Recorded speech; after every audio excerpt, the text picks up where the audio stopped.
سعد بن ابی وقاص رضی اللہ تعالیٰ عنہما کہتے ہیں کہ فتح مکہ کے موقع پر میں اتنا بیمار ہوا کہ مجھے یہ یقین ہو گیا کہ اب میں زندہ نہیں بچ پاؤں گا.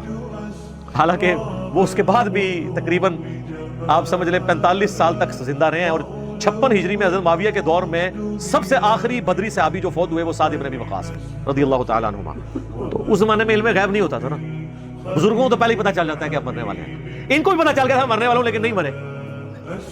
اور اللہ کے نبی علیہ السلام ان کی عیادت کرنے ہیں، اور آپ نے بھی نہیں فرمایا کہ تم کو نہیں مرنا. تو انہوں نے کہا یا رسول اللہ صلی اللہ علیہ وآلہ وسلم، میری خواہش ہے کہ میں اپنا سارا مال جو ہے نا وہ ہدیہ کر دوں کسی نیکی کے کام میں، کیونکہ میری تو ایک ہی بیٹی ہے. انہوں نے پوچھا یا رسول اللہ اجازت ہے؟ آپ نے فرمایا لا، نہیں. حالانکہ نبی علیہ السلام کی مبارک زبان سے لا کا لفظ نہیں نکلتا تھا. بہت ہی کم مواقع پہ ایسا ہوا ہے کہ آپ نے لا کا لفظ بولا ہے جہاں بہت ضرورت پڑی ہے، اور ان میں سے ایک موقع یہ تھا. انہوں نے کہا یا رسول اللہ صلی اللہ علیہ وآلہ وسلم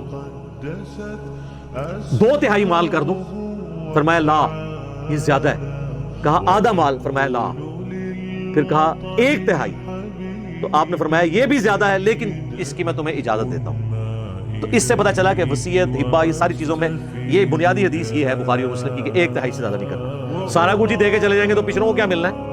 اور یہی بات آپ نے سامنے کی. آپ نے فرمایا صلی اللہ علیہ وآلہ وسلم کہ انسان جو کچھ اپنی بیوی بچوں پہ خرچ کرتا ہے، حتیٰ کہ ان کے منہ میں لقمہ بھی ڈالتا ہے، یہ بھی اللہ کے حضور نیکی ہے.